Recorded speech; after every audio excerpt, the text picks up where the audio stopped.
Burj আল খলিফা আমাদেরকে confirmation দিয়েছিল, টাকার অঙ্কও বলে দিয়েছিল।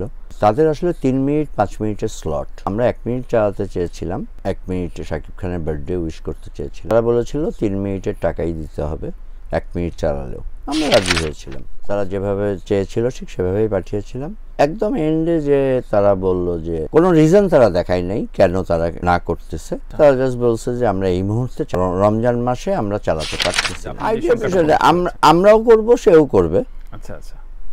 এখন আইডিয়াটা শাকিব খান আর হিমেলের ছিল, অনন্য মামুন আইডিয়াটা শুনেছিল, সে গণমাধ্যমে ডিক্লেয়ার করেছিল আগে, আর আমাদেরই ছিল যে আমরা কন্টেন্ট রেডি করে সব ফাইনাল করার পর ডিক্লেয়ার করব। মানে একটা সিন আছে, শাকিব খান হেঁটে যাচ্ছে রাস্তা দিয়ে, গাছের উপর থেকে, মানে আল্লাহরই মর্জি, সেটা আমাদেরই ছিল না, খুব ন্যাচারালি বাতাস উঠছে, গাছের উপরে বরফ হয়েছিল, বরফগুলো ঝুরঝুর করে পড়ছে, দারুণ সুন্দর দৃশ্য। হ্যাঁ, আমার হাত দিয়ে নিয়ারলি 32টা নতুন ডিরেক্টর নাটকে ইন্ট্রোডিউস হয়েছে, যাদের প্রথম কাজ আমার হাত দিয়ে, 32 জন যাদের প্রথম কাজ আমার হাত দিয়ে, এটা আমি খুব গর্ব করে বলি এবং লিখে রেখেছি, নামগুলোও লিখে রেখেছি।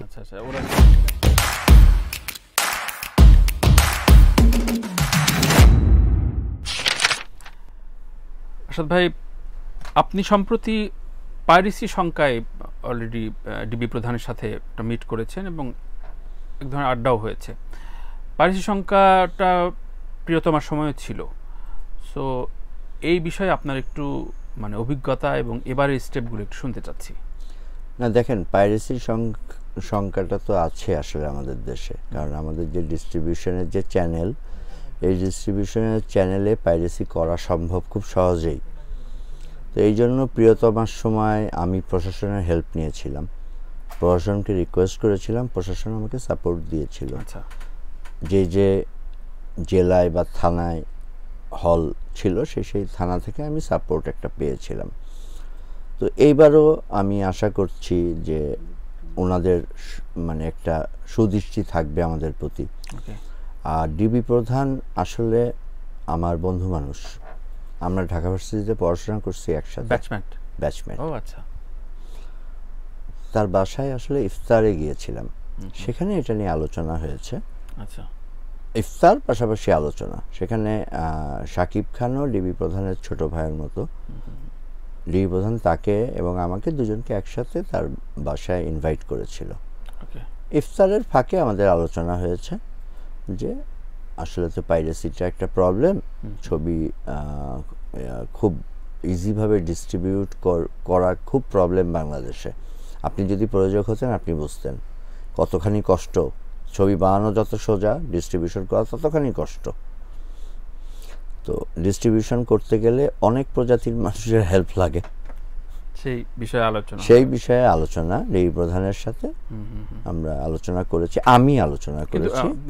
অবশ্যই ইন জেনারেল সামগ্রিক সব ছবি নিয়েই মূলত এটা কনসার্ন হওয়া উচিত কিনা বলে মনে হয়? অবশ্যই সব ছবি নিয়েই কনসার্ন হওয়া উচিত, কারণ সবারই তো ছবি মূল্যবান তার কাছে। ডেফিনেটলি। এবার একটু আসি যে শাকিব খানের জন্মদিন গেল, আমরা খুবই প্রত্যাশায় ছিলাম জন্মদিন বিশাল আকারে শাহরুখ খানের যেভাবে পালিত হয় সেভাবে পালন হবে, সেটা ঘোষণাও হয়েছিল, পরবর্তীতে আর হলো না। এটা নিয়ে বিচ্ছিন্নভাবে আপনারা মতামত দিয়েছেন, আজ একটু ক্লিয়ার করবেন কি বুর্জ আল খলিফার বিষয়টা? বুর্জ আল খলিফা আমাদেরকে কনফার্মেশন দিয়েছিল যে, এবং টাকার অঙ্কও বলে দিয়েছিল। আচ্ছা, তাদের আসলে 3 মিনিট 5 মিনিটের স্লট, তো আমরা 1 মিনিট চালাতে চেয়েছিলাম, 1 মিনিট শাকিব খানের বার্থডে উইশ করতে চেয়েছিলাম। তারা বলেছিল 3 মিনিটের টাকাই দিতে হবে 1 মিনিট চালালেও। আমরা রাজি হয়েছিলাম। আচ্ছা, আমরা বলেছিলাম ঠিক আছে, আমরা 3 মিনিটের টাকাই দেবো, 1 মিনিট চালাবো। তারা কন্টেন্ট দেখে কন্টেন্টে কিছু কারেকশন দিয়েছিল। হ্যাঁ, তারা কারেকশন দেয়। কারেকশন দিয়েছিল কন্টেন্টে বিকজ অফ দ্য রমজান মাস। আচ্ছা, রমজান মাসে ওই সেন্সে কারেকশন তারা দিয়েছিল, আমরা সেই কারেকশন করেও পাঠিয়েছিলাম, তারা যেভাবে চেয়েছিল ঠিক সেভাবেই পাঠিয়েছিলাম। একদম এন্ডে যে তারা বলল যে কোনো রিজন তারা দেখায় নাই কেন তারা না করতেছে, আচ্ছা তারা জাস্ট বলছে যে আমরা এই মুহূর্তে চালাতে পারতেছি না, রমজান মাসে আমরা চালাতে পারতেছি না সিনেমার ট্রেলার। জাস্ট এইটুক লিখেছে, জাস্ট এইটুক লিখেছে, রমজান মাসে সিনেমার ট্রেলার আমরা চালাতে পারছি না। কিন্তু কনফার্মেশনের পরে এটা কবে জানালো? লাস্ট ডেতে জানিয়েছে আপনাদের? না, এটা জানিয়েছে 28 তারিখে, আমাদের 27 তারিখে জানিয়েছিল, 28 তারিখ হচ্ছে না, নেক্সট উইকে হবে। তারপরে 2 তারিখে জানিয়েছে যেটা আমরা চালাতে পারছি না। আচ্ছা আচ্ছা আচ্ছা। সো আফটার রমজান কি আপনাদের আর কোনো প্ল্যান আছে কিনা? যেহেতু আপনারা দেখেন বলে দিয়েছেন আফটার রমজান আমাদের অবশ্যই প্ল্যান থাকা উচিত। আমাদের ছবি যদি ইনশাল্লাহ ভালো রিসেপশন পায়, ছবি যদি ভালো যায়, জি মিডলিস্টে যাচ্ছে, হ্যাঁ মিডলিস্টে যাচ্ছে, আমরা ইনশাল্লাহ উইল ট্রাই এগেন। সুতরাং অবশ্যই, কারণ এটা এত হাইপ হয়ে উঠেছিল এই সম্পর্কিত আপনি একটা স্টেটমেন্ট আবার কথাই বলেছেন যে এই আইডিয়াটা আপনার প্রথমে ছিল, পরবর্তীতে আমার না, আমি বলি নাই, আপনারা আমার বলি নাই, হিমেল আশরাফ আর শাকিব খানের ছিল। আচ্ছা, এবং হিমেল আশরাফ এবং শাকিব খান এটা ডিসকাস করেছিল, মানে রাজকুমার নিয়েছিল। হ্যাঁ, এটা রাজকুমারের শুটিং এর অনেক আগে, অনেক আগে। হ্যাঁ, কিন্তু পরবর্তীতে আমরা ফেসবুকে দেখলাম যে অনন্য মামুন এবং তার দরদ ছবি, আপনাদেরই অ্যাসোসিয়েট শাকিব খানের এই ছবি, সেটা নিয়ে বলল যে আমরা, সে ডিক্লেয়ার করেছিল আগে। আচ্ছা আচ্ছা, সে ডিক্লেয়ার করেছিল আগে, সেও চালাতে চেয়েছিল। আচ্ছা, সে ডিক্লেয়ার করছে আগে, আমরা এই করছিলাম যে আমরা সব শেষ করে যখন রেডি হবে তখন আমরা ডিক্লেয়ার করব। তার মানে এখানে আইডিয়া চুরি বা আইডিয়ার বিষয়গুলো নেই, আইডিয়ার বিষয়টা আমরাও করব, সেও করবে। আচ্ছা আচ্ছা। এখন আইডিয়াটা শাকিব খান আর হিমেলের ছিল, অনন্য মামুন আইডিয়াটা শুনেছিল, সে গণমাধ্যমে ডিক্লেয়ার করেছিল আগে, আর আমাদেরই ছিল যে আমরা কন্টেন্ট রেডি করে সব ফাইনাল করার পর ডিক্লেয়ার করব। যাক, আশা ভাই আপনি একটানা দীর্ঘদিন বিভিন্ন বড় বড় বাজেটের নাটক প্রডিউস করেছেন, বাংলাদেশের লিডিং আর্টিস্টদের নিয়ে কাজ করছেন, এখন যখন কাজ করলেন সুপারস্টারকে নিয়ে ফিল্ম বানাচ্ছেন, দুইটা কাজের ভিতরে আপনার পার্থক্য এবং আনন্দটা কেমন, মানে ডিফারেন্সটা কি মনে করেন? দেখেন, একটা কথা আছে না যে প্রেসার কি সিনেমায় বেশি, মানে কচু গাছ কাটতে কাটতেই ডাকাত হয়, ওই ছোট ছোট কাজ করতে করতেই এখন বড় কাজে আসছি। তো প্রেশার আসলে নাটকে আমি প্রেশার ফিল করি নাই প্রথম দিকে, একদম প্রথম দিকে 2008 বা 9 সালের দিকে যখন প্রথম নাটক বানাতাম, যখন আমার প্রযোজনা সংস্থার কোনো অফিস ছিল না, আমি গাড়িতে বসে বসে ডিরেক্টরদের সাথে মিটিং করে শেষ করতাম, তখন যে একটা প্রেশার ফিল করতাম, ওই প্রেশারটাই।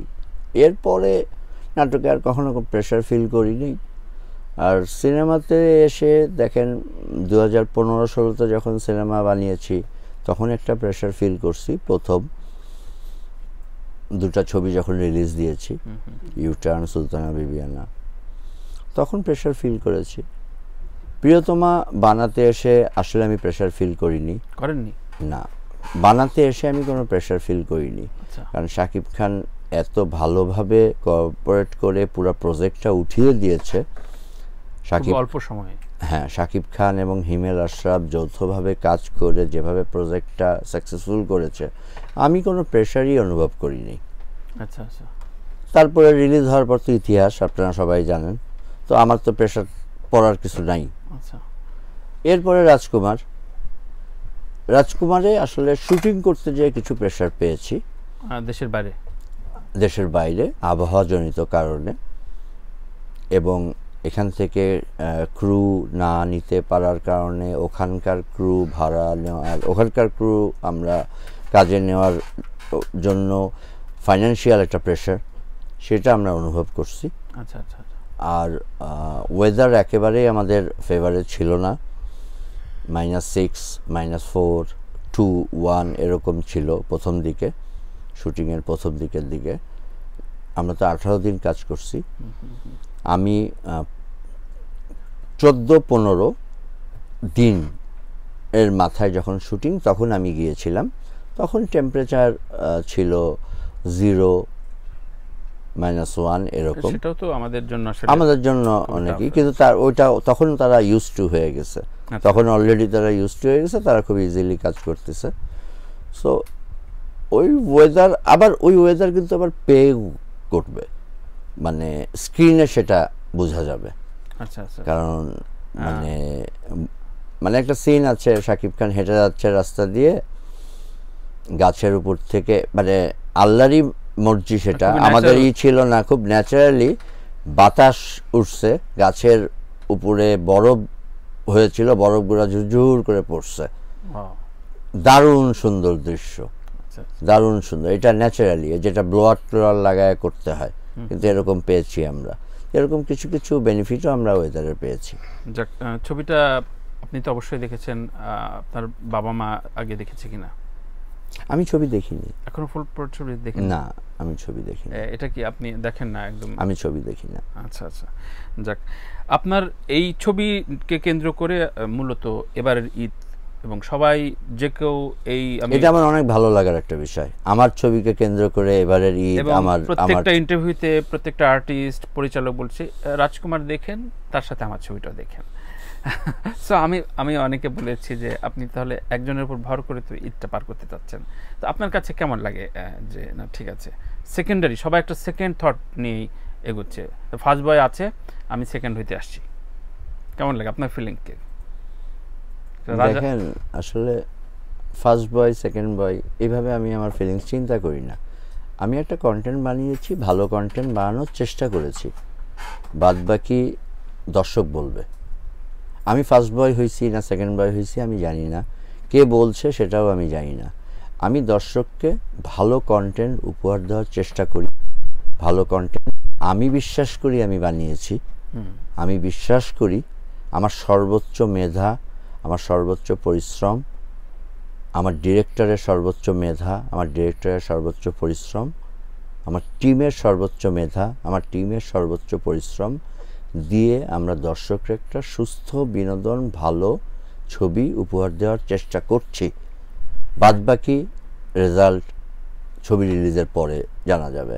এখন কে ফার্স্ট বয় কে সেকেন্ড বয় আমরা এটা নাই বলি। থ্যাংক ইউ, সুন্দরভাবে আপনি খুবই পলিটিক্যাল অ্যান্সার দিলেন, ধন্যবাদ। আসাদ ভাই, আপনার আমরা জানা মতে যে আপনার বিভিন্ন রকম আইডিয়া ইমপ্লিমেন্ট হয় আপনার ছবিতে, মানে একটা হিডেন ডিরেক্টরশিপ আপনি পালন করেন। তো আপনার মানে আসাদ আদনান পরিচালিত কোনো ছবি দেখবো কিনা 2024-25-এ?